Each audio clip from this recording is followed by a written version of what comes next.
Bulletin की शुरुआत मुख्यमंत्री नीतीश कुमार से जुड़ी खबर के साथ, जो कि चुनावी माहौल में सुपर एक्टिव हो गए हैं। एक ओर वो चुनावी सभाओं में जा रहे हैं, छोटी सभाएं और रोड शो की भी तैयारी है, तो दूसरी ओर वो पार्टी कार्यालय भी पहुंच गए, जहां पार्टी के प्रदेश प्रवक्ताओं की बैठक चल रही थी। उस बैठक में मुख्यमंत्री नीतीश कुमार शामिल हुए और प्रवक्ताओं को जरूरी दिशा निर्देश भी दिए। इस दौरान मुख्यमंत्री ने लालू परिवार पर जोरदार हमला बोला। काम के क्रेडिट को लेकर जिस तरह से तेजस्वी यादव बयान दे रहे थे, उस पर भी मुख्यमंत्री नीतीश कुमार ने जोरदार हमला बोला। सुनिए। अभी जानते हैं, अभी भी नहीं जानते हैं कि यहाँ पर कौन किया है। जो काम किए कुछ दिन के लिए लाए, सब काम मेरा पहले से है। एक एक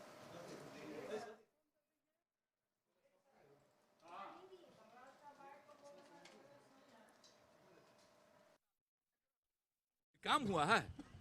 शाम में कोई घर से निकलता था डर के मारे, कहीं कोई सड़क था, आप याद करिए, अपने पुराने लोगों से पता करिए। अभी देखिए तब पटना या कहीं भी कैसा कैसा बिल्डिंग है, कितना एक एक चीज तैयार हो गया। तो सब काम तो हम लोग करवाए, लेकिन झूठे कुछ बोलते रहेगा।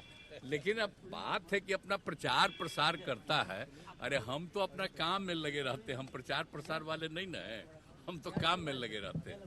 अब बाकी कोई बिना काम किए हुए अपना प्रचार करते रहता है। छोड़िए, वो सब क्या किया, सारा काम हम लोगों का किया हुआ। मतलब नहीं है, उसको जो मन में आवे जो करते रहे। कोई काम किया है, जब उतना दिन काम किया, किसी को काम किया। अब पहले कितना होता था झंझट हिंदू मुस्लिम में, जब हम लोग आए तभी ना सब चीज शांत किए जी। लेकिन अपना कुछ से कुछ करते रहता है, तो हम लोग तो सब काम कर रहे हैं। तो इसलिए आप चिंता एकदम मत करिए। अभी तो कम उम्र है इसका, सब बतवा नहीं जाती होगी, तो पहले कितना काम कर दिए। इसीलिए एक एक चीज किया हुआ है और हम लोगों का काम है जो अब तक काम करते रहे हैं। लोगों को मालूम है, और लोगों के बीच में जा करके देखना, लोगों के बीच में बात रखना। बाकी जिसको जो मन में आवे करता रहे, झूठ बात बोलते रहे। चुनावी माहौल में आरजेडी का पूरा अभियान इसी मुद्दे पर केंद्रित है कि 17 साल बनाम 17 महीने। और ऐसे में जब मुख्यमंत्री नीतीश कुमार ने काम के क्रेडिट ले रहे आरजेडी पर हमला बोला, तो स्वाभाविक तौर पर दुखती रग पर हाथ धर दिया। प्रतिक्रिया आई तेजस्वी यादव की, क्या कहा उन्होंने, सुनिए। नीतीश कुमार जी के प्रति हम लोगों का सम्मान है, लेकिन आप बताइए, मोदी जी के बारे में, अमित शाह जी के बारे में 2 महीने पहले क्या कहते थे कि ये लोग कोई काम करता है, सब तो हम कर दिए। मोदी जी के बारे में बोलते थे ना नीतीश जी, यही बात बोलते थे, वो लोग कोई काम करता है क्या। अपने मंत्रियों को बैठा करके बोलते थे कि देखो पैसा नहीं दे रहा, बिहार को पैसा नहीं दे रहा। आज क्या हो गया। तो मुख्यमंत्री जी की बात को आप लोग छोड़िए, लेकिन इस पे ज्यादा टिप्पा टिप्पणी क्या करना है। आपको ध्यान होगा, इससे पहले भी जब कोई व्यक्तिगत रूप से सरकार के काम का क्रेडिट लिया करता था, तो मुख्यमंत्री नीतीश कुमार ने सार्वजनिक तौर पर कहा था कि काम सरकार के नाम से हो रहा है, व्यक्तिगत क्रेडिट ना ले।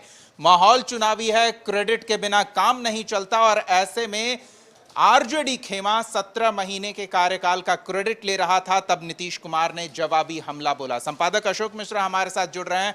अशोक जी, क्रेडिट के बिना कोई काम कैसे चले, और चुनावी माहौल में अगर क्रेडिट कोई छीन ले तो दुखती रग पर हाथ धरना है। तेजस्वी यादव ने पलटवार तो किया, बस इतना कह के कि उनकी बात को छोड़िए, क्या समझा जाए। देखिए, नीतीश जब आरजेडी का दामन छोड़े, या यूँ कह लीजिए कि फिर एनडीए के साथ आए, तो उसमें बहाना सिर्फ यही था कि आरजेडी खुद क्रेडिट ले रही थी, इसलिए हमने उसका साथ छोड़ दिया। मंत्रिमंडल की सामूहिक जिम्मेवारी होती है, लेकिन उसका मुखिया मुख्यमंत्री होता है, और मंत्रिमंडल के विस्तार का, गठन का अधिकार पूरी तरह से मुख्यमंत्री का होता है। मंत्रियों के बीच कौन कौन से विभाग हों, ये फैसला लेने का अधिकार मुख्यमंत्री का होता है। लेकिन हकीकत है कि बिहार में जो गठबंधन की सरकार है, तो जिसकी जितनी ताकत है उस हिसाब से मंत्रियों के विभाग भी, यानी कि मलाईदार विभाग भी उनको मिलता है, कब्जा होता है। आरजेडी ने शिक्षा विभाग जिस समय अपने पास रखा था तो ये उम्मीद की जा रही थी कि शिक्षा विभाग में बहाली की जो प्रक्रिया है उसका क्रेडिट आरजेडी लेगी। हुआ भी, काम तो स्वाभाविक है, मुख्यमंत्री नीतीश कुमार की सोच है और उसी के मुताबिक हुआ। लेकिन अगर विभाग आरजेडी के पास है तो उसका भी हक बनता ही है क्रेडिट लेने का, और क्रेडिट लिया ही नहीं, इसी को मुद्दा बनाया आरजेडी ने। 17 साल बनाम 17 महीने, और आरजेडी का मानना है कि अगर नीतीश कुमार जी ने ही ये काम किया तो फिर 17 महीना से पहले क्यों नहीं किया। इतनी नौकरी अगर दी गई तो पहले बीजेपी के साथ जब थे तो इतनी भारी संख्या में नौकरी क्यों नहीं दी गई। लेकिन इसके बावजूद नीतीश कुमार हमलावर नहीं रहे। नीतीश कुमार ने व्यक्तिगत रूप से हमला करने से परहेज किया। लेकिन अब नीतीश कुमार को लग रहा है कि कहीं न कहीं यह मुद्दा अगर आम जनता यानी कि आम मतदाताओं के मस्तिष्क में बैठ जाएगा तो फिर चुनाव परिणाम कहीं 2020 के विधानसभा चुनाव की तरह ना हो। उस समय भी तेजस्वी ने रोजगार की बात कही थी। इसलिए नीतीश कुमार ने आज जो बोला है वो साफ है कि नीतीश कुमार मानते हैं कि ये हमारी सरकार की उपलब्धि है, इसमें किसी राजनीतिक दल विशेष का कोई योगदान नहीं है। तेजस्वी भी जानते हैं कि नीतीश के बारे में अगर कुछ बोलेंगे तो मामला और उलझ जाएगा, इसलिए तेजस्वी भी कट के निकल जाते हैं।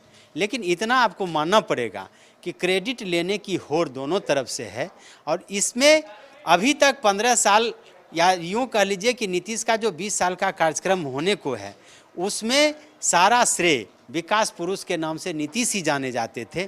पहली बार मजबूती के साथ तेजस्वी ने भी अपनी हिस्सेदारी मांगी है, और उस हिस्सेदारी को मांगा ही नहीं, आप कह सकते हैं कि जबरन वो छीन रहे हैं और जनता के बीच जाकर के कह रहे हैं कि विकास का जो असली मकसद है वो इस 17 महीने में पूरा हुआ, और इसका सारा का सारा श्रेय आरजेडी को है, नीतीश कुमार को नहीं है। इसलिए श्रेय लेने की होड़ है, और इस होड़ में आम जनता देख रही है। आम जनता का इस पर क्या रिएक्शन होता है यह तो चुनाव परिणाम बताएगा। लेकिन इतना जरूर कह सकते हैं कि अन्य मुद्दों के साथ साथ एक मुद्दा ये भी है कि किसने बेहतर काम किया, किसने रोजगार दिया, और इस रोजगार देने के पीछे किसकी ताकत थी और इसका लाभ उसको मिलना चाहिए। इसी को लेकर के ये मारामारी हो रही है। जी बहुत बहुत धन्यवाद अशोक जी। तो देखते हैं, क्रेडिट सब ले रहे हैं, जनता क्या मानती है कि असल क्रेडिट किसका और वो किसे इसका श्रेय देती है।